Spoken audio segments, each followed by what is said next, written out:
حبیب خدا ختم انبیاء بلند تر صلوات اللهم صل على محمد وآل محمد.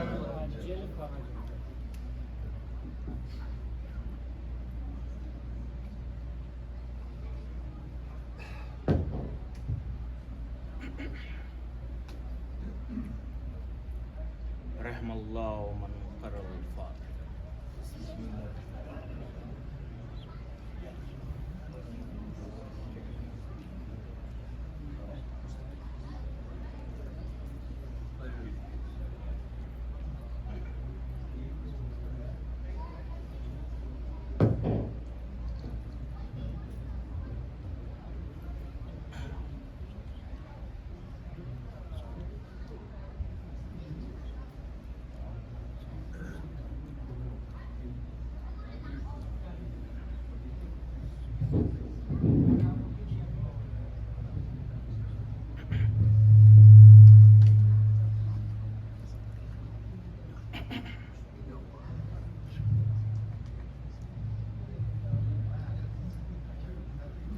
محمد وآل بیت محمد صلاة.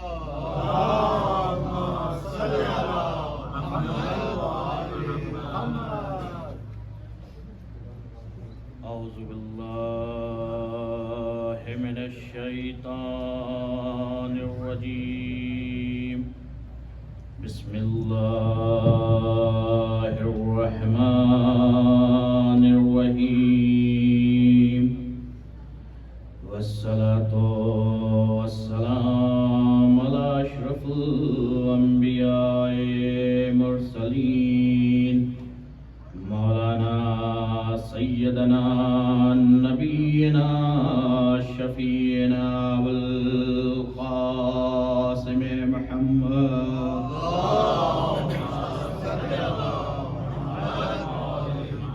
وعلى طيبين الطاهرين المعصومين المظلومين. أما بعد فقد قال الله تعالى في القرآن المجيد.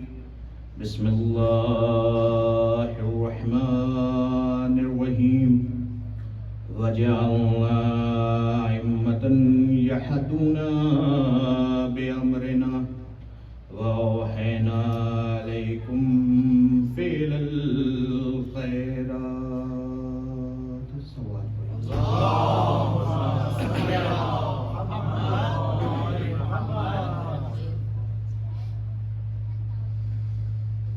پروردگار عالم جو اس کائنات کا مالک ہے اور جس نے ہمیں یہ توفیق عطا کی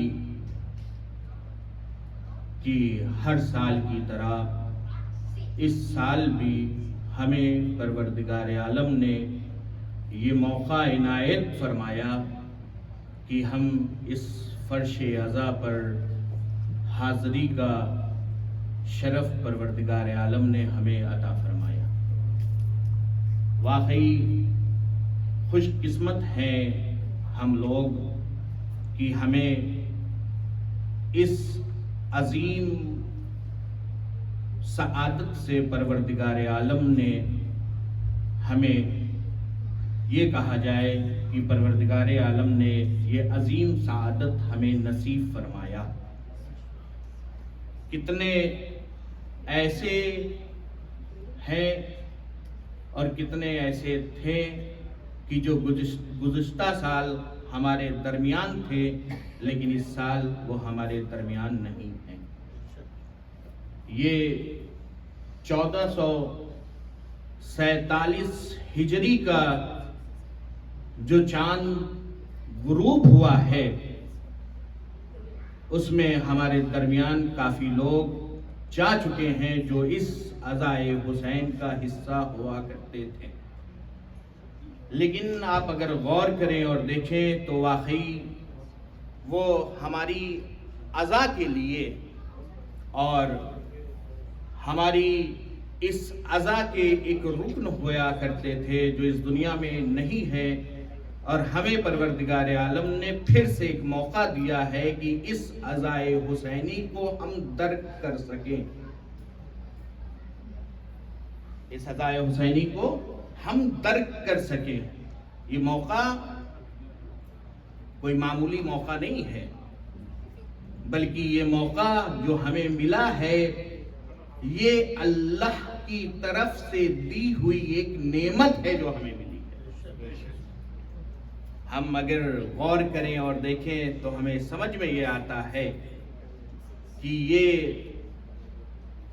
عزا کی نعمت کوئی معمولی نعمتوں میں سے نہیں ہے، بلکہ یہ وہ عزا ہے کہ جس نے ہمیں حق اور باطل کا راستہ دکھایا ہے کہ حق کدھر ہے اور باطل کدھر ہے۔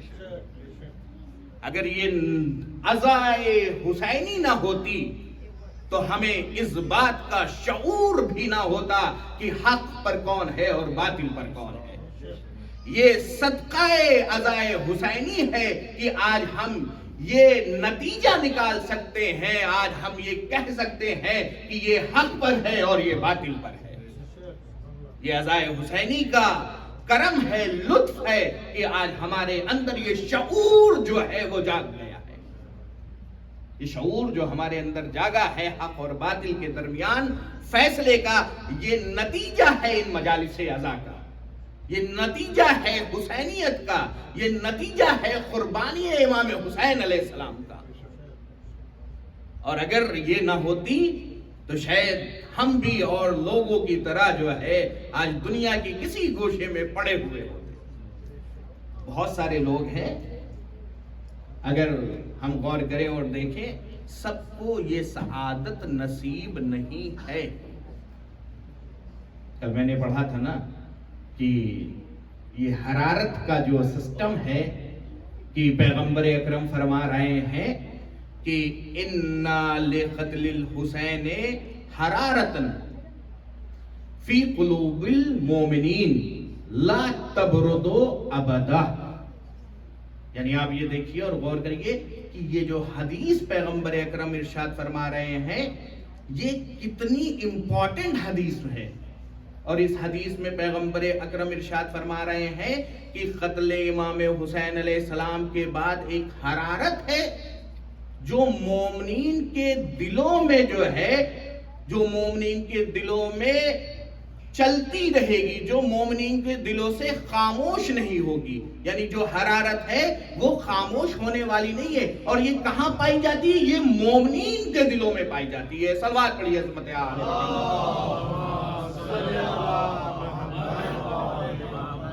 اچھا ہم غور کریں اور دیکھیں تو یہ پیغمبر کون ارشاد فرما رہا ہے اس حدیث کو کہ جس نے اپنی پوری زندگی، توجہ چاہتا ہوں یہاں پر ہمارے جوان بھائیوں سے خصوصاً میں توجہ چاہتا ہوں اس ٹائم کہ یہ سب سے زیادہ دیکھنا ہے کہ بھائی ایک مولانا ہے ہم، اور ہم نے کوئی چیز بتایا اور آپ نے سن لیا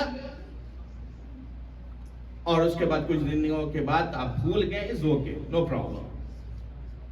لیکن جب ایک پیغمبر کچھ کہہ رہا ہے اور وہ پیغمبر کہہ رہا ہے کہ جس کی صداقت کا قرآن نے اعلان کیا ہے اور کفار نے جس کی صداقت کا کلمہ پڑھا ہے، وہ پیغمبر کہہ رہا ہے، آپ یہ توجہ کریے کہ وہ پیغمبر کہہ رہا ہے کہ جس نے اپنی رسالت سے پہلے جسے دو چیزیں درکار ہیں، یعنی اس نے اپنی رسالت کا اعلان نہیں کیا، وہ اپنی رسالت کا اعلان ان دو چیزوں سے پہلے نہیں کر رہا ہے۔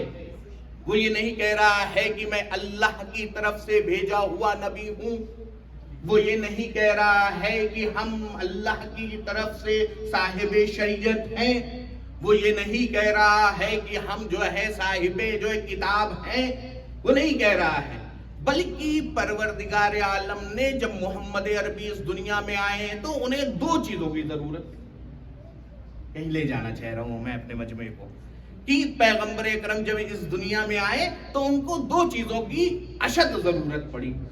وہ دو چیزیں کیا ہیں؟ جب تک کہ انہوں نے اعلان رسالت نہیں کیا. یعنی وہ دو چیزیں کیا ہیں؟ ایک کا نام ہے ایک کا نام ہے صداقت اور ایک کا نام ہے امانت. یعنی یہ دو چیزیں جب تک کہ پیغمبر اکرم نے امانت اور صداقت کو لوگوں کے دلوں میں اتار نہیں دیا، تب تک کہ پیغمبر اکرم نے یہ نہیں کہا کہ میں اللہ کی طرف سے بھیجا ہوا رسول. اور اسی دو چیزوں کے اوپر پروردگار عالم نے، یعنی آپ یہ دیکھیے کہ محمد عربی نے دین کی بنا رکھی. دین کی جو ہمارے درمیان بنا ہے، جو بیس ہے، وہ انہی دو چیزوں پر ہے. کیا ہے وہ؟ صداقت اور امانت. ایک ہے صداقت محمد اور ایک ہے امانت محمد. یعنی آج جو ہمارے سامنے یہ اتنا بڑا دین کھڑا ہوا ہے، یہ مذہب جو ہے وہ یا صداقت محمد کا نتیجہ ہے یا امانت محمد کا نتیجہ ہے. اگر یہ دونوں چیزیں نہ ہوتی، نہ صداقت محمد ہوتی اور نہ امانت محمد ہوتی، تو نہ دین اسلام ہوتا اور نہ ماننے والے ہوتے. یہ صداقت محمد اور امانت محمد کا نتیجہ ہے کہ آج یہاں پر جو دین اسلام نے اپنی سر بلندی تک پہنچا ہے، وہ صداقت محمد کا نتیجہ ہے. صداقت محمد کیا ہے؟ صداقت محمد یہ ہے کہ کاذب انہیں سچا کہنے لگے. صداقت محمد یہ نہیں ہے کہ ہم سچ بول رہے ہیں. صداقت محمد یہ ہے کہ کاذب انہیں سچا کہنے لگے. یعنی بھائی میں ایک اور مثال دوں تاکہ ہمارے یہ جوان آج ماشاءاللہ سے کافی آئے ہوئے ہیں اور ان کے لیے یہ بات اور ایکسپلین ہو. بھائی یہ بات نہیں ہے مثال کے طور پر کہ میں کچھ بول رہا ہوں، بلکہ ایک ہمارا دشمن ہے، وہ یہ کہہ رہا ہے کہ ہاں مولانا کچھ بول رہے ہیں. یعنی ایک آدمی کچھ بول رہا ہے، ٹھیک ہے، اس نے سنا، تمام چیزیں ہوئی. اس کے بعد میں اس مثال کو سوچ رہا ہوں اور تھوڑا سے روشن کروں. ماشاءاللہ بزرگوان صاحبان فہم اور صاحبان عقل ہیں اور ہم سے بہتر تمام چیزوں کو جانتے ہیں. میں تو ایک ادنا سے اسٹوڈنٹ ہوں، بس جو کوشش کر رہا ہوں کہ اپنے پیغام کو کسی طریقے سے منتقل کر دوں. آپ یہ دیکھیں کہ یعنی ایک چیز ہے، یوں کہا جائے کہ صداقت محمد کی مثال میں یوں دے دوں کہ ایک انسان ہے جو ایک سوسائٹی میں رہ رہا ہے اور اس سوسائٹی میں انسان ایک دوسرے کو جانتا ہے. اب اس سے اچھی مثال میرے ذہن میں اتنی جلدی نہیں آ سکتی.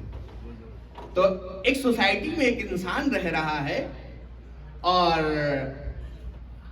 جب ایک سوسائٹی میں ہم رہتے ہیں، ہم اپنے کو کہہ رہے ہیں، کسی اور کو نہیں کہہ رہے، ہم اپنے کو کہہ رہے ہیں. جب ایک سوسائٹی میں ہم رہتے ہیں تو ہمارا جو مین مقصد ہوتا ہے وہ یہ رہتا ہے کہ ہمارے جو لنکس ہیں وہ اچھے ہوں، ہمیں لوگ اچھا کہیں اور ہمیں جو ہے لوگ اچھے سے دیکھیں اور کسی سے ایسا نہ ہو کہ. لیکن سوسائٹی میں ہر قسم کے لوگ پائے جاتے ہیں. ہم چاہے جتنا اچھا بننا چاہیں، اس کے باوجود بھی سوسائٹی میں کچھ لوگ ایسے نکل ہی آتے ہیں کہ جو کہیں گے کہ ارے بھائی یہ شخص تو ایسے ہی ہیں، بس اپنے ہی ہاکا کرتے ہیں. اس کے علاوہ جو ہے ان کے پاس کوئی بات ہی نہیں ہے، بس جب جاؤ ان کے پاس یہ اپنے ہی ہاکا کرتے ہیں. تو کہنے کا مطلب یہ ہوا کہ کچھ لوگ ایسے سوسائٹی میں ہوتے ہیں، جہاں بھی آپ رہیں وہاں کچھ لوگ ایسے نکل آتے ہیں. میں اپنے کو کہہ رہا ہوں، مجھ جیسے لوگ ایسے ہوتے ہوں گے کہ جو کسی کو دیکھ کر کہیں کہ بھئی یہ ایسا ہی. تو کچھ لوگ ایسے نکل آتے ہیں کہ جو یہ بات کہیں کہ نہیں بھائی یہ صرف اپنے ہی سنایا کرتے ہیں، یہ اپنے ہی گایا کرتے ہیں اور یہ اپنے آپ ہی کو کہا کرتے ہیں. اب آپ یہ دیکھیے کہ ایک سوسائٹی میں رہنے والا انسان، ایک سوسائٹی میں جہاں چند لوگ اس کو جان رہے ہوں اور اس کے بعد چند لوگ جاننے کے بعد وہ اس فکر میں رہتا ہے کہ کوئی ہمیں برا نہ کہہ سکے، کوئی ہمیں جو ہے بدنام نہ کر سکے، کوئی ہمارے لیے انگلی نہ اٹھا سکے. یعنی آپ یہ دیکھیے کہ ایک چھوٹی سی جگہ پر رہنے والا انسان اتنا فکر مند ہوتا ہے. اب محمد عربی وہ عرب کے بدوؤں میں رہ رہے ہیں جہاں چھوٹی جگہوں کے لیے جنگیں ہو جایا کرتی ہیں. معمولی بات نہیں تھی، یہ کوئی معمولی بات نہیں تھی کہ اپنے کردار کو اس طریقے سے پیش کرنا. تو ماڈل زمانہ ہے، ترقی یافتہ زمانہ ہے، زمانہ ڈیولپ ہو چکا ہے، لوگ ترقی کی طرف تیزی سے بڑھ رہے ہیں، کوئی مسئلہ نہیں ہوتا. لیکن وہ زمانہ ذرا سے جا کر دیکھیے، غور کریے.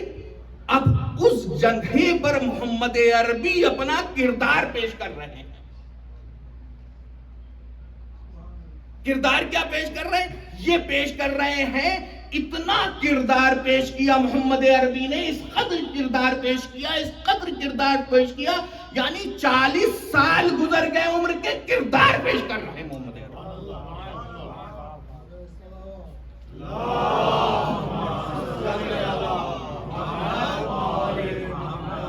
یعنی 40 سال معمولی عمر نہیں ہوتی، وہ بھی ایک نبی 40 سال خاموش رہے، بہت بڑی بات ہے. یعنی ایک نبی جو آیا ہی اس کام کے لیے ہے کہ تبلیغ کرو. اب وہ 40 سالوں تک نہیں بتا رہا ہے کہ میں نبی ہوں، وہ 40 سال تک نہیں بتا رہا ہے میں رسالت کا صاحب عہدہ ہوں، اور وہ بھی آخری نبی، اس کے بعد اب نبوت نہیں آنی ہے.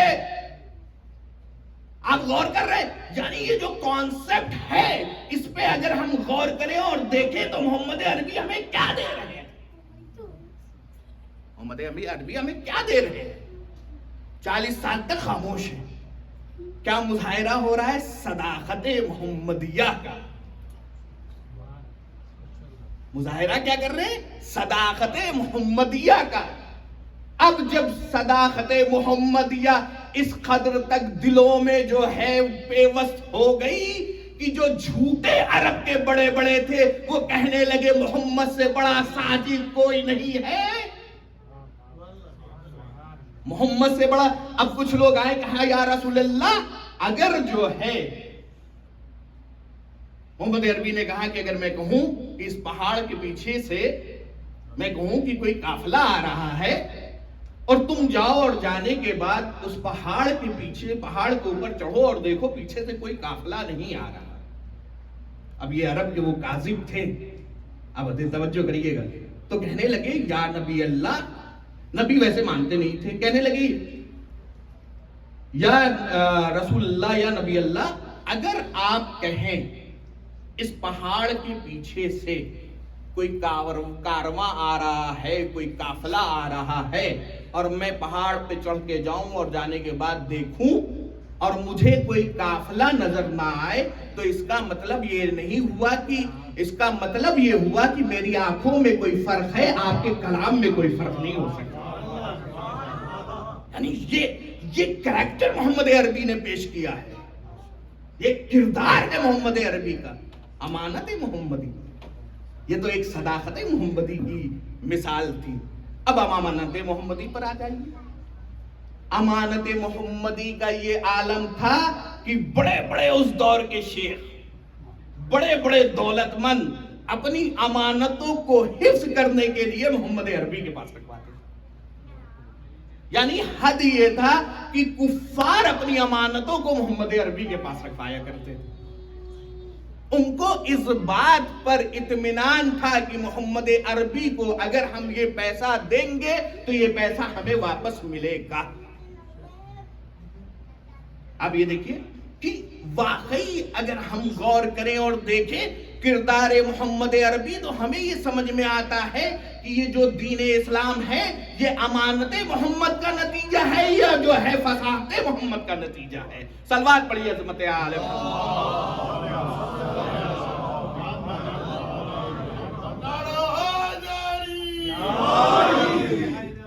یہ کس کا کلام ہے؟ ہم اگر غور کریں اور دیکھیں تو یہ کس کا کلام ہے؟ یہ اس کا کلام ہے، فصاحتیں جس پر قربان ہو جاتی ہیں، فصاحتیں جس پر قربان ہو جاتی ہیں، یہ اس کا کلام ہے۔ وہ کیا کہہ رہا ہے کہ حسین کی قتل کی حرارت، قتل حسین کے بعد جو حرارت ہے، وہ حرارت جو ہے کیا ہے، وہ مومنین کے جو ہے وہ دلوں میں ہے۔ قتل حسین کی حرارت جو ہے وہ مومنین کے دلوں میں ہے، اور یہ کبھی ٹھنڈی نہیں ہو سکتی۔ یہ حرارت جو ہے وہ کبھی ٹھنڈی نہیں ہو سکتی۔ آپ اگر دیکھیں اور غور کریں کہ واقعی یہ ایک ایسی حرارت ہے کہ دنیا نے چاہا کہ اسے مٹا دے۔ دنیا چاہتی ہے کہ اس حرارت کو، کل میں نے اسی حدیث کے ذیل میں گفتگو کری تھی، انشاءاللہ کل سے میں آیت پر اپنے آؤں گا جس کی میں نے تلاوت کیا ہے کہ امامت، میرا موضوع جو ہے وہ ہے معرفت امام۔ ہمیں کیوں ضرورت ہے کہ ہم معرفت امام حاصل کریں؟ ہمارے لیے کیا ضروری ہے کہ ہم معرفت امام حاصل کریں؟ معرفت امام کے بہت سارے اسباب ہیں، بہت سارے رخ ہیں، اور بہت ساری جو ہے گفتگو ہے۔ انشاءاللہ تعالی اسٹیپ بائی اسٹیپ معرفت امام پر گفتگو ہوگی۔ آپ یہ دیکھیے کہ لیکن میرا دل چاہ رہا تھا کہ کل کی گفتگو کو جو ہے آج میں سمیٹ دوں، تاکہ کل سے مسلسل جو ہے وہ گفتگو شروع کیا جائے۔ اور آپ یہ دیکھیے کہ یہ جو حرارت ہے یہ کتنی قیمتی حرارت ہے۔ یہ ہم سب یہاں جو جمع ہوئے ہیں، یہ وہی حرارت ہے جو قتل حسین کے بعد جو ہے وہ مومنوں کے دلوں میں آئی۔ یہ حرارت آپ کو کھینچ کے لائی ہے، یہ قتل حسین کی حرارت ہے۔ اِنَّا لِقَتْلِ الْحُسَيْنِ حَرَارَةً فِي قُلُوبِ الْمُؤْمِنِينَ۔ قتل حسین کے بعد ایک حرارت ہے مومنوں کے دلوں میں۔ وہ حرارت کون سی حرارت ہے؟ جو کبھی ٹھنڈی نہیں ہو سکتی۔ کل کا میں جملہ پھر سے دہرانے جا رہا ہوں کہ وہ کبھی ٹھنڈی نہیں ہو سکتی، یعنی اس کا مطلب یہ ہے کہ وہ کسی مومنین کی وجہ سے ٹھنڈی نہیں ہو سکتی۔ ایسا نہیں ہے کہ مومنین اسے ٹھنڈا نہیں ہونے دیں گے، ایسا نہیں ہے، بلکہ پیغمبر فرما رہے ہیں کہ وہ کبھی ٹھنڈی نہیں ہو سکتی۔ جو حرارت ہے، یہ حرارت کوئی معمولی حرارت کا نام نہیں ہے، یہ قتل امام حسین کی حرارت ہے۔ قتل امام حسین کی حرارت وہ حرارت ہے کہ جس نے انسانیت کو پائے تکمیل تک پہنچا دیا ہے۔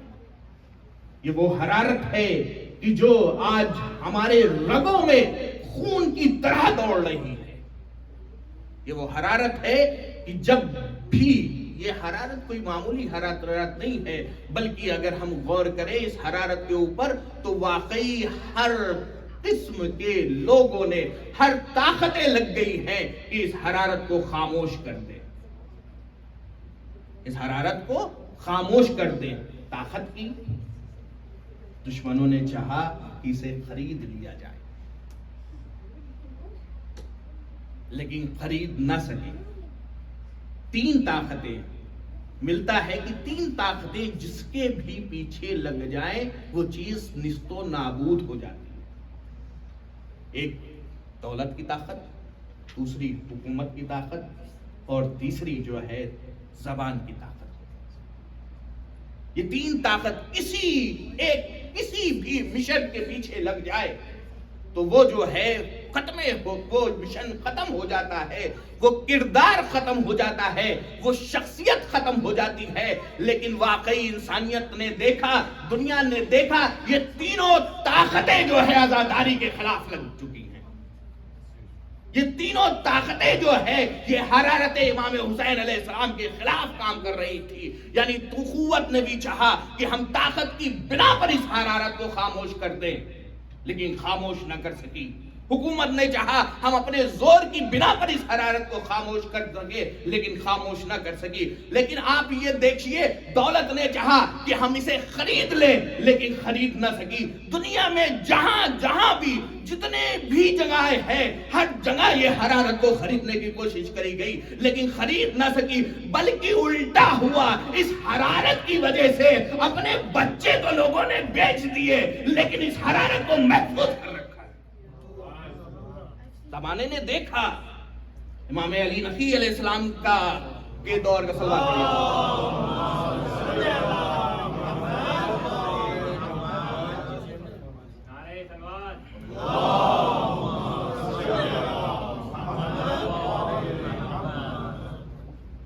صلوات پڑھیے.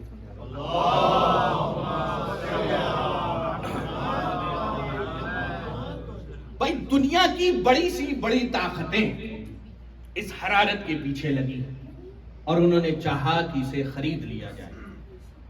ہمارے امام کا کے دور کا واقعہ ہے کہ لوگ یہ چاہتے تھے, یعنی اس قدر اس حرارت کو خاموش کرنے کی کوشش کی گئی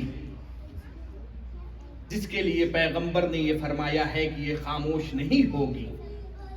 آپ یہ دیکھیے کہ اس دور میں لوگوں کو زندہ دیواروں میں چنوا دیا گیا ہے.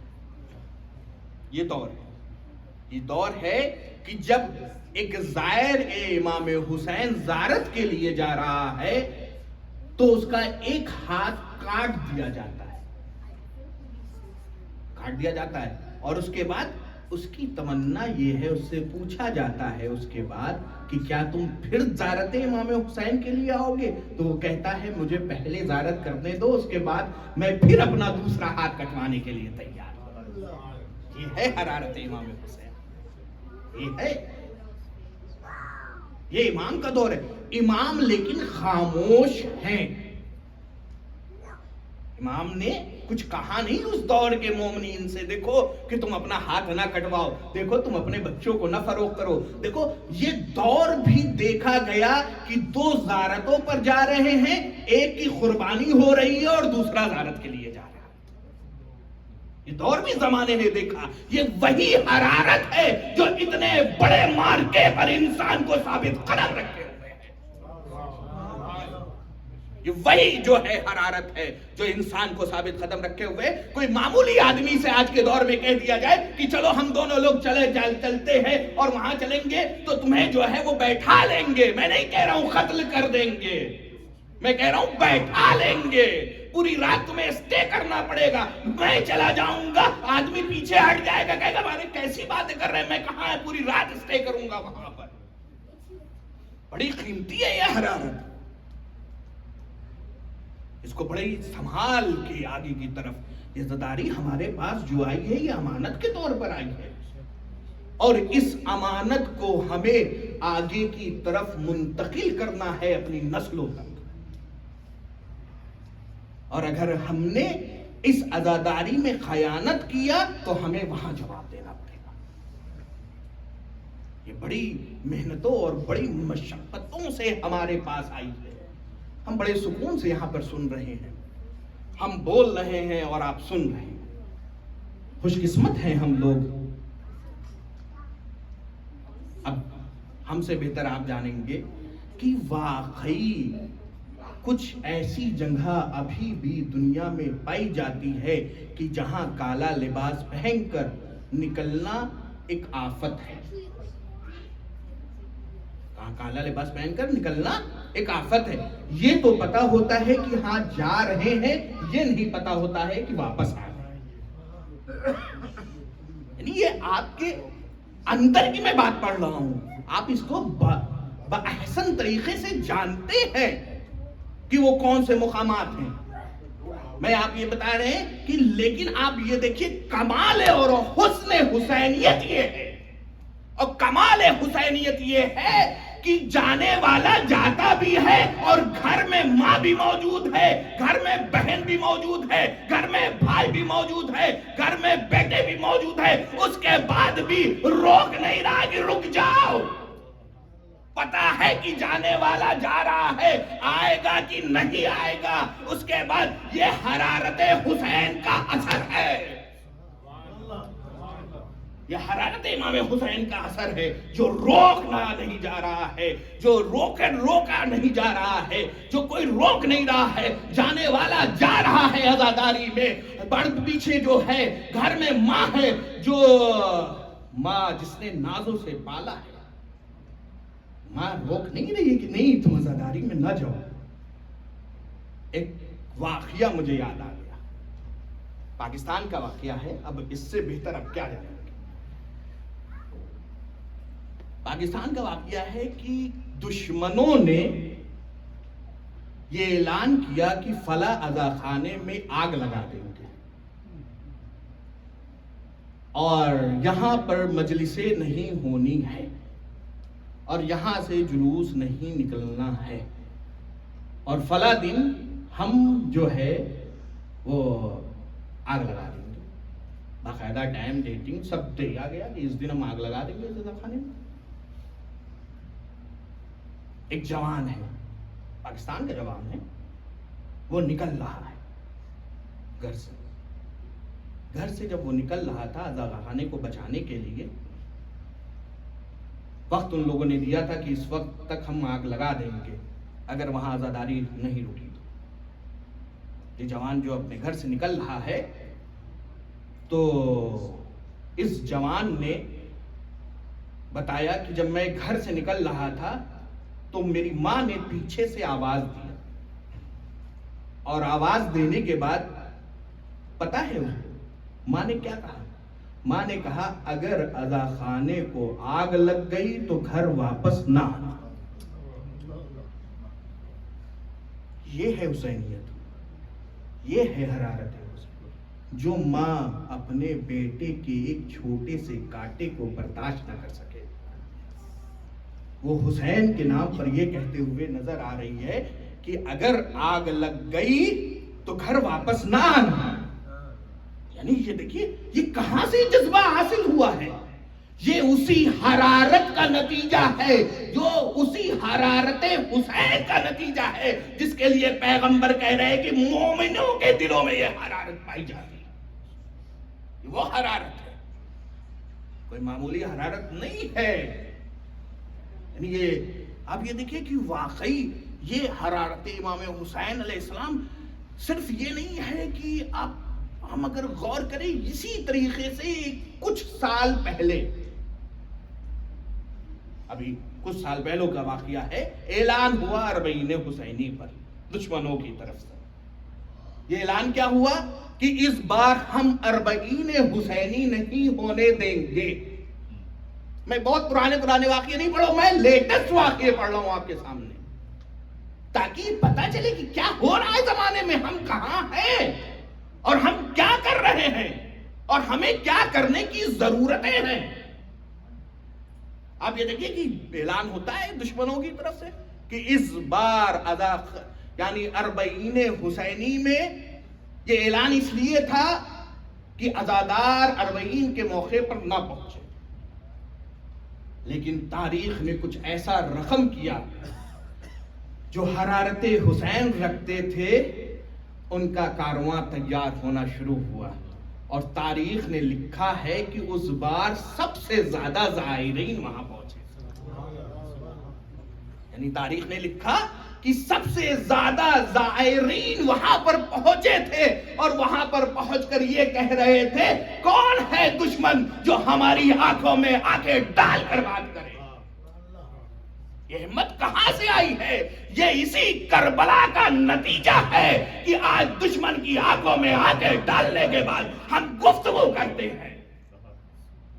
یہ کہاں سے آئی ہے یہ اتنی بڑی ہمت؟ ایک انسان ہے جو بڑی بڑی جگہوں کو جو ہے آنکھوں میں آنکھیں ڈال کر گفتگو کر رہا ہے، یہ ہمت کہاں سے آئی ہے؟ یہ حسینیت درس حسینی سے، یہ فرش حسینی سے ہمت آئی ہے۔ یہ ہے اسی طریقے سے آپ یہ دیکھیے کہ جب یہ مجمع وہاں پر پہنچ رہا تھا تو کسی نے ایک سوشل میڈیا اکاؤنٹ سے وہ ایک چھوٹی سی کلپ بنائی اور اس کے بعد اس نے سوشل میڈیا پر ڈال دیا. اب جب سوشل میڈیا پر ڈال دیا تو یو کے کا جو ہے کوئی ہمارے ایک عیسائی فیملیز نے اسے دیکھ لیا تو ایک ان کے اندر رمق پیدا ہوئی کہ یہ لوگ کہاں جا رہے ہیں, یہ کہاں جا رہے ہیں. اب دیکھیے کام کرنا جسے کہتے ہیں کہ کام اسٹارٹ آپ کریں, آگے خود امام حسین کریں, یعنی آمادگی تو کریں, اسٹارٹ تو کریں, یعنی ایک اسٹیپ آگے تو بڑھے. کسی نے ڈال دیا اور اس فیملی نے دیکھ لیا. اب اس فیملی کا دیکھنا تھا کہ اس کے دل میں یہ چاہت بڑھی کہ یہ کیا ہے, یہ کون سی جگہ ہے, یہ کہاں لوگ بھاگتے چلے جا رہے ہیں, یہ اتنے لوگ کہاں سے جا رہے ہیں. اس نے واکنگ کی جو ہے اس میں ریکارڈ کر کے ڈال دی. اب جب لوگوں نے دیکھا, کچھ سال تک اس فیملی نے تحقیق کیا کہ یہ کون ہیں, کہاں جا رہے ہیں, کس طریقے سے ہیں, کس کے لیے جا رہے ہیں. اس کے بعد کچھ سالوں کے بعد نظر آیا کہ وہی فیملی 40 کے موقع پر پیادہ روی کر رہی ہے. یہ کیا ہے, یہ کیا ہے؟ یہ وہ حرارت تھی. اگر صرف حرارت آپ اگر غور کریں تو حرارت امام حسین علیہ السلام.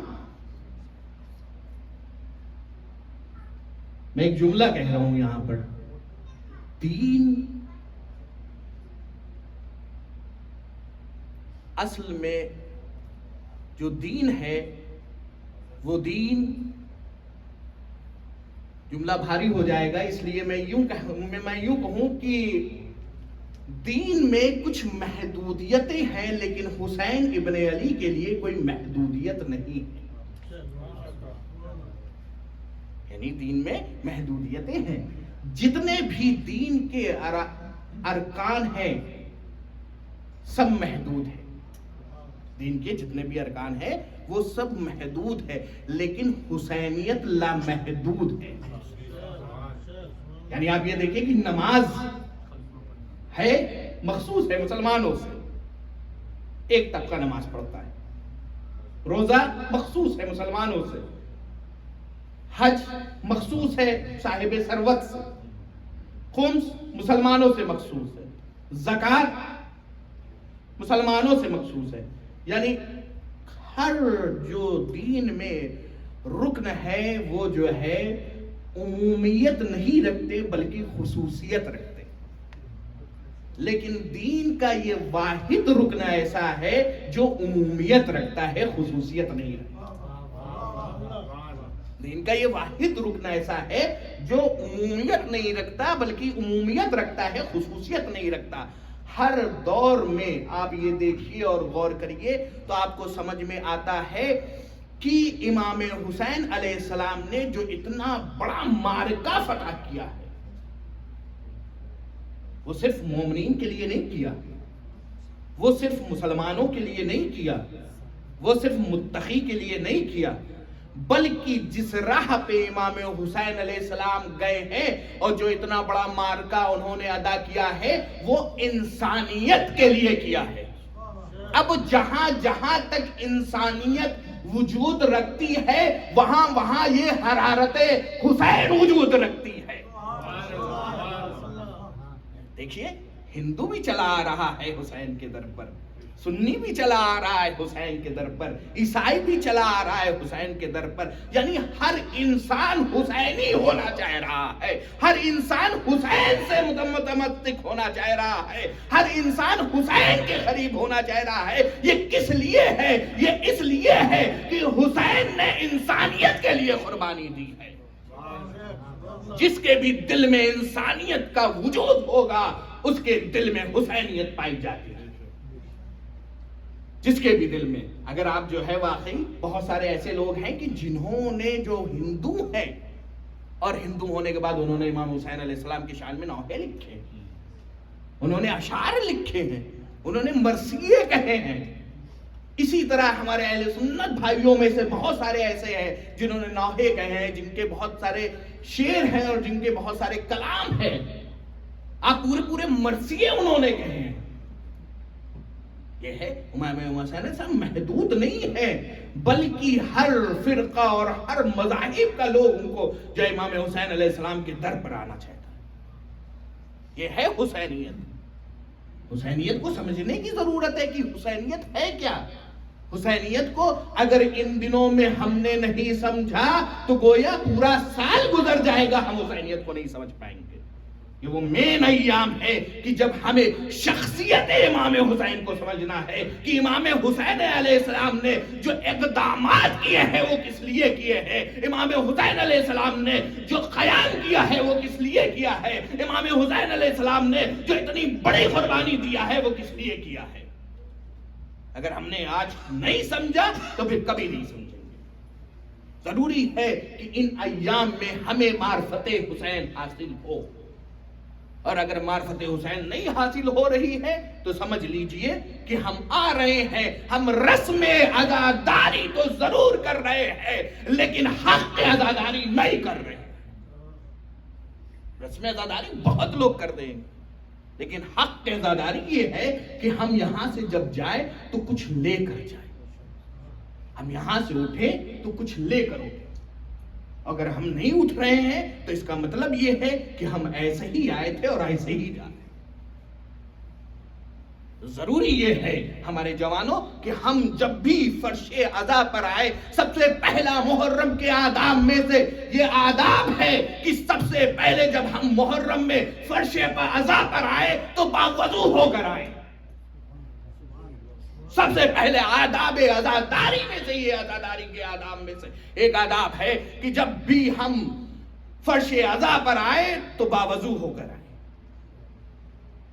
دوسرا آداب آداب عزاداری کہ ہم ان 10 دنوں میں کم سے کم 10 دن، زیادہ سے زیادہ 40 دن زیارت عاشورہ ایک دن بھی مس نہ کریں. یہ ہے آداب عزاداری. زیارت عاشورہ ایک دن بھی مس نہ کریں. جب بھی وقت ملے، گاڑی میں، جاب پر، بریک ٹائم میں، لنچ ٹائم میں. آئی نو یعنی یہاں کی لائف بہت بزی ہے لیکن اس کے بعد ٹائم نکال کر چلتے چلتے، اب اس سے زیادہ تو وہ نہیں ہو سکتا نا، چلتے نہیں پڑھ سکتے عربی، وائس لگا لیں، وائس اوپن کر لیں اور اس کے بعد سن لیں. جو کچھ ہو سکتا ہے دوہرا لیں، جتنا ممکن ہے اتنا کر لیں. سب سے پہلا اسٹیپ یہ دوسرا اسٹیپ ہے. پہلا اسٹیپ ہے باوضو جب بھی فرش عزا پر آئے باوضو ہو کر آئے. دوسرا اسٹیپ یہ ہے کہ عزاداری میں روز، ہر روز کم سے کم 10 دن، زیادہ سے زیادہ 40 دن امام کے چہلوں تک، امام کے چہلوں تک زیارت عاشورہ کنٹینیو پڑھتے رہیں. اور یہ 10 دن تیسرا اسٹیپ آداب عزاداری کا یہ ہے. ہم نے کہا تھا نا کہ کچھ لے کر جائیں یہاں سے، ایسا نہ ہو کہ خالی ہاتھ آئے تھے اور خالی ہاتھ چلے جا رہے ہیں. تیسرا اسٹیپ عزاداری کا یہ ہے، آداب عزاداری میں سے یہ ہے کہ جب یہاں آئے تو آپ کے پاس خاک شفا ہونی چاہیے. یا خاک شفا کی تسبیح ہو، یا خاک شفا کی مہر ہو، یا خاک شفا کا جو ہے وہ خاک. یہ 10 دن آپ کے پاس خاک شفا ہونی چاہیے. کس لیے ہونی چاہیے؟ تاکہ یہ خاک شفا آپ کو یاد دلاتی رہے کہ دیکھو حسینی دن چل رہے ہیں، دیکھو حسینیت کا وقت چل رہا ہے. ہاں عزیزان کرام، بس میں نے بھی اپنے بیان کو سمیٹ رہا ہوں. واقعی یہ تیسرا اسٹیپ، اور یہ تیسرا اسٹیپ بہت ہی زیادہ امپورٹنٹ ہے تاکہ ہم کہیں بھی ہوں تو ہمیں یہ تسبیح، یہ ہمارے پاس جو سجدگاہ یا جسے مہر کہتے ہیں، وہ یا خود خاک شفا کے لوگوں کربلا جاتے ہیں تو لے کے آتے ہیں، یا وہ اگر کہیں بھی ہوگی تو کم سے کم یہ دن بھر آپ کو یہ یاد دلاتی رہے گی کہ ہاں ایام محرم چل رہی ہے۔ یہ رکھنا اپنے پاس بہت ثواب رکھتا ہے، یہ آداب عزاداری کا ایک جز ہے، اور انشاءاللہ کل بیان کروں گا، دھیرے دھیرے بیان کروں گا۔ ایک ساتھ سارا بیان کر دیا تو آپ بھول جائیں گے، بلکہ میں خود بھول جاؤں گا، میں آپ کو کیوں کہوں۔ تو یعنی آپ یہ دیکھیے کہ واقعی حسینیت کو سمجھنے کی ضرورت ہے کہ حسین ہے کیا۔ یہ مجلس عزا، یہ عشرہ محرم، یہ جلوس، یہ چاند رات کی مجلس، یہ علم کشائی، یہ سب ایک پیغام رکھتے ہیں اپنے اندر۔ یہ ایسی نہیں ہے کہ ہاں علم کشائی ہو گئی، ہاں مجلس برپا ہو گئی، ہاں جلوس نکل گیا۔ یہ سب اثرات رکھتے ہیں اپنے اندر، جو تمہارے قلوب کے اندر جو حرارت پائی جاتی ہے اس سے یہ سب کنیکشن رکھتے ہیں، یہ سب اثرات رکھتے ہیں اپنے اندر۔ اور اگر اس تمام اثرات کو جو ہے آپ محسوس کرنا چاہتے ہیں، آپ یہ چاہتے ہیں کہ یہ تمام اثرات کو ہم محسوس کریں اور اپنے اندر اتاریں، تو ضروری یہ ہے کہ سب سے پہلا کام باوضو مجلس میں آیا ہے۔ ہاں عزیزان گرامی، یہ واقعی خوش قسمت ہے ہم لوگ کہ یہاں پر جمع ہوئے ہیں اور بطول کو ان کے لال کا قرصہ دے رہے ہیں۔ ہاں آپ جمع ہو گئے، کس لیے جمع ہوئے ہیں؟ ایک شہزادی آئی ہوئی ہے اس مجلس میں جو رومال لیے ہوئے ہے اور ہر عزاداروں کے قریب جاتی ہے، اور عزاداروں کے قریب جانے کے بعد ایک فقرہ کہتی ہے۔ سنیے گا فقرہ کیا ہے۔ یہ فقرہ یہ کہتی ہے وہ شہزادی کہ ہاں میرے عزادار، ہاں میرے بیٹے کے عزادار، ہاں میرے لال کے عزادار، لاؤ اپنے آنسو مجھے دے دو، میرے لال کے زخمی آنسوؤں سے بھرے جائیں گے۔ ہاں عزیزو، آپ یہاں جمع ہوئے ہیں، ہاں حسین ہے، ہاں حسین مدینے میں ہے۔ وہ مدینہ حقیقت میں اگر ہم غور کریں اور دیکھیں تو ہمیں سمجھ میں یہ آتا ہے کہ یہ مدینہ کون مدینہ ہے؟ یہ مدینہ وہ مدینہ ہے۔ آج پہلی محرم ہے نا، ہاں کل آپ نے چاند دیکھا ہے اطمینان کے ساتھ، ہاں چاند پر جب نظر پڑی ہے تو جناب زینب نے بھی چاند دیکھا تھا۔ محرم کے بعد جب جناب زینب نے یہ چاند دیکھا تھا نا تو جناب زینب تڑپ گئی تھی اس چاند کو دیکھنے کے بعد۔ بڑا آسان ہوتا ہے پڑھ دینا اور آسان ہوتا ہے سن لینا، لیکن حقیقت میں جب اندازہ لگے گا اور جب یہ پتہ لگے گا کہ کتنی سخت منزلیں ہوتی ہے۔ بھائی جملہ میں کہوں کہ ایک بھائی بہن کو اگر یہ پتہ چل جائے کہ میرا بھائی کچھ دنوں کے بعد اس دنیا میں نہیں رہے گا تو کس قدر وہ خدمت کرتی ہے، ایک لمحے کے لیے بھی یہ نہیں سوچتی کہ ہاں میں اس سے دور ہو جاؤں، ہر وقت اس کے سامنے رہوں، ہر وقت اپنے بھائی کو دیکھتا رہوں۔ ہاں جناب زینب کے اوپر کیا گزرتی ہوگی۔ ہاں عزیزو کربلا کے میدان میں، ہاں عزیزو تاریخ نے کچھ اس طریقے سے لکھا ہے۔ بس میں جلدی سے مصائب کو ختم کرنا چاہتا ہوں۔ ہاں عزیزو تاریخ نے کچھ اس طریقے سے لکھا ہے کہ حسین ابن علی مدینے میں ہے اور مدینے کی مسجد میں کچھ جو ہے وہ گفتگو ہو رہی ہے۔ مسجد نبوی میں حسین ابن علی بیٹھے ہوئے ہیں۔ جب حسین ابن علی مسجد نبوی میں بیٹھے تھے تو ولید کی طرف سے جو ہے قاصد آتا ہے اور آنے کے بعد کہتا ہے کہ حسین ابن علی کے قریب آیا اور آنے کے بعد کہتا ہے کہ آپ کو ولید نے جو ہے وہ بلایا ہے، ولید نے آپ کو بلایا ہے دربار میں۔ تو امام حسین اس سے کہتے ہیں کہ تم چلو میں آتا ہوں۔ اس کے بعد کچھ دیر گزرے ہی تھے کہ آپس میں گفتگو ہو رہی تھی امام حسین اور تمام صحابہ کے درمیان کہ ولید نے اس وقت کس لیے بلایا ہے، یہ رات کی شب ہے اور اس میں کس لیے وہ بلا رہا ہے۔ تو ہاں تاریخ نے لکھا ہے، تاریخ کچھ اس طریقے سے لکھتی ہے کہ کچھ دیر گزرے ہی تھے کہ پھر دوبارہ وہ قاصد آ جاتا ہے اور کہتا ہے کہ آپ جلدی چلیے تاکہ وہ جو ہے آپ سے جلدی ملاقات کرنا چاہتا ہے۔ تو ہاں تاریخ نے لکھا ہے کہ امام حسین گھر کی طرف بڑھے اور بڑھنے کے بعد تمام بنی ہاشم کو جمع کیا۔ تمام بنی ہاشم کو جمع کرنے کے بعد امام حسین نے سب سے کہا کہ اپنی اپنی تلواریں اپنے ساتھ رکھ لو،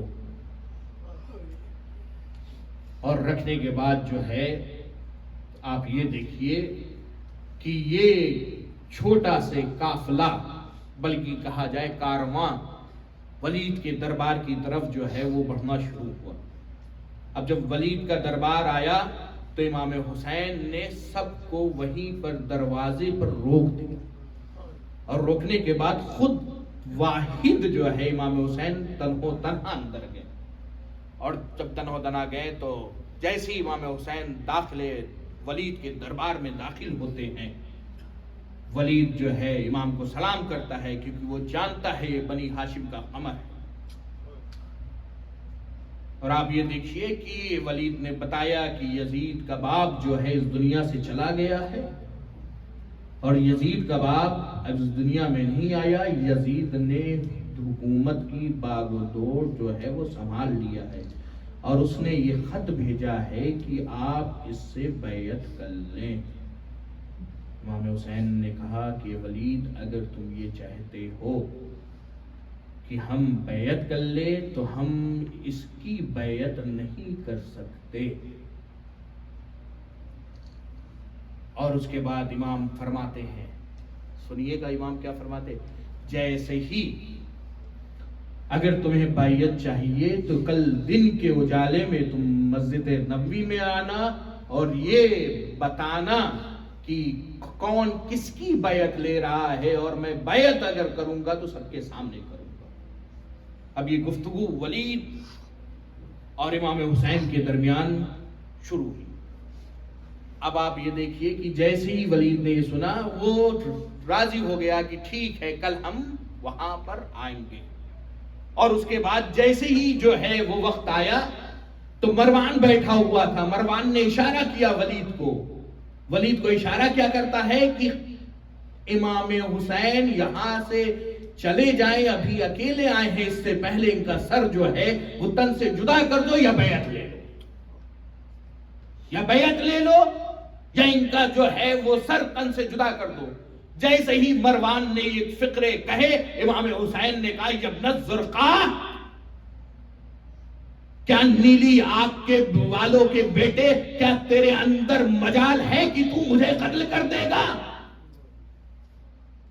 یا یہ مجھے قتل کر دے گا؟ جیسے ہی آواز کو بلند ہونا تھا، تاریخ نے ایک فقرہ لکھا ہے، وہ فقرہ بڑا سخت ہے، مجھے تو نہیں پتا ہے عزیزان گرامی، میں یہ چاہتا ہوں کہ سب سے پہلے دربار میں کون داخل ہوا تھا، کیونکہ امام حسین نے کہا تھا جب میری آواز بلند ہو جائے تو دربار میں داخل ہو جانا۔ ہاں، ابو الفضل لباس اپنے تلوار کو نکال کے دربار ولید میں داخل ہوئے، اور داخل ہونے کے بعد ایک اشارہ امام سے طلب کیا، اے امام حکم کرے کس کا تن بدن سے جدا کر دے۔ یعنی یہ روب، یہ ولولہ کوئی معمولی بات نہیں ہے، 18 بنی ہاشم ایک ساتھ۔ جب یہ دربار میں داخل ہوئے ہیں اور گھیرے میں امام حسین علیہ السلام کو گھیرے میں لینے کے بعد ولید کے دربار سے باہر، اب جب باہر نکل رہے ہیں ولید کے دربار سے لے کر باہر کی طرف آ رہے ہیں امام حسین کو، تو کس قدر امام حسین علیہ السلام کے آپ یہ تصور کریے کہ جب 18 بنی ہاشم ننگی تلواروں کے ساتھ آپ کو لے کر آ رہے ہو تو کیا فخر ہو رہا ہوگا امام حسین علیہ السلام کو. یہ فخر تھا امام حسین علیہ السلام. بس یہی فخر امام حسین علیہ السلام کو روز عاشور میں. مصائب بہت زیادہ جو ہے یہ ایام واقعی کہا جائے کہ جتنے بھی مصائب پڑھے جائیں کم ہیں. یہی فخر روز عاشور تھا جب امام حسین خیام حسینی سے نکل رہے تھے تو کبھی دائیں جانب دیکھتے تھے کبھی بائیں جانب دیکھتے تھے. جو ایک آواز پر قبر بنی ہاشم آ گیا تھا تلوار لے کر, 18 بنی ہاشم داخلے ولید دربار ہوئے تھے. آج حسین تنہا ہے. ہاں حسین کبھی دائیں جانب دیکھتے ہیں کبھی بائیں جانب دیکھتے ہیں. ہاں اس کے بعد امام حسین فرات کا رخ کرتے ہیں اور ایک جملہ کہتے ہیں, ہاں کوئی ہے جو مجھے سوار کرے. آزاداروں آوازیں بلند ہو گئی. سلامت رہے یہ آوازیں جو حسین کے نام سے نکل رہی ہے. ہاں یہ سلامت رہے وہ آنکھیں جن کے آنکھوں میں اشک آ گیا ہے. روایتوں میں ملتا ہے کہ اگر رونا نہ آئے تو شہزادی سے دعا کیا کرو, اے شہزادی آپ کے لال پہ گریہ نصیب فرمائے. بس میں نے مصائب اپنے ختم کیے. ایک فقرہ مدینے کا اور پڑھ رہا ہوں. ہر رخصتی امام حسین پڑھنا ہے میرا. مجھے عزیزو تاریخ نے لکھا ہے کچھ اس طریقے سے کہ امام حسین نانا کی قبر کی طرف جا رہے ہیں. نانا کی قبر کے پاس گئے اور جانے کے بعد نانا کی قبر سے لپٹ گئے. اے نانا جو مدینہ آپ کے لیے امن تھا, اے نانا اب یہ مدینہ میرے لیے رہنے کے قابل نہیں رہا. سلامت رہے وہ آنکھیں جن کے آنسو چل رہے. عزیزو تاریخ نے لکھا ہے کہ امام حسین اپنے نانا کی قبر پر اس طریقے سے گرے ہیں, اس طریقے سے گریہ کر رہے تھے کہ بے ہوش ہو گئے. خواب میں دیکھا کہ نانا آئے ہوئے ہیں. ہاں نانا آئے ہوئے ہیں. نانا جو آئے ہیں تو نانا نے امام حسین کو تسلی دی, اے بیٹا حسین میں تمہارے ساتھ چلوں گا.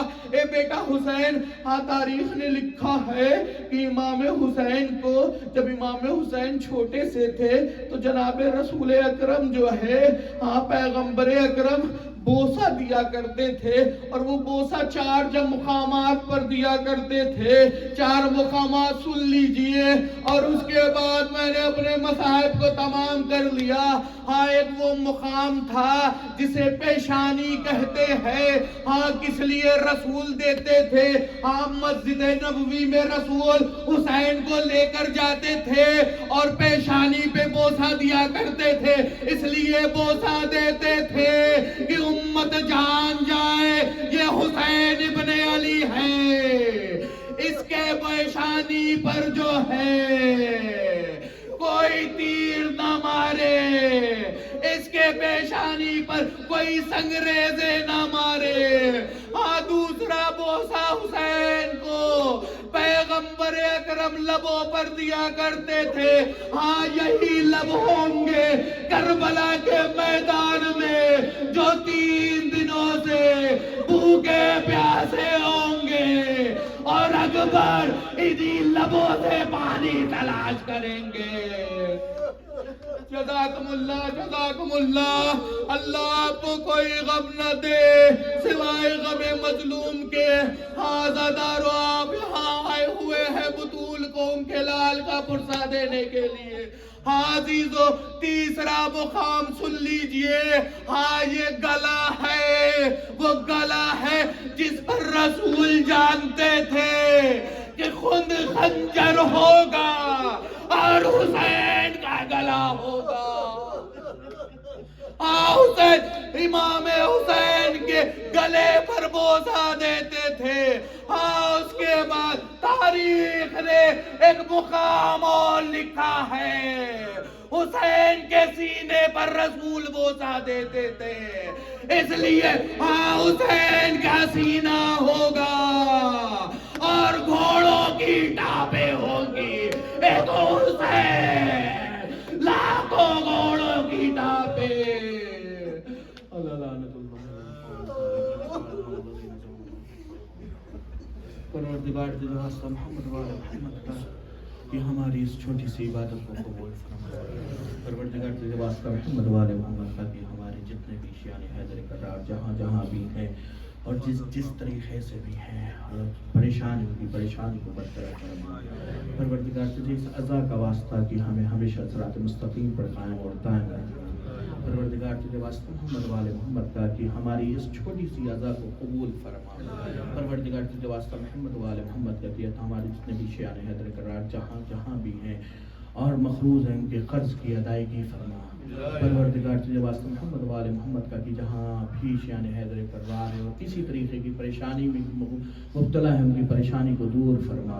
پروردگار تجھے واسطہ محمد والے محمد کا کہ ہمیں حقیقی حسینی عزادار قرار دے. پروردگار تجھے واسطہ محمد والے محمد کا کہ ہمارے وقت کے امام زمانے کے ظہور میں تاجیل فرما. یا حسین یا حسین یا حسین یا حسین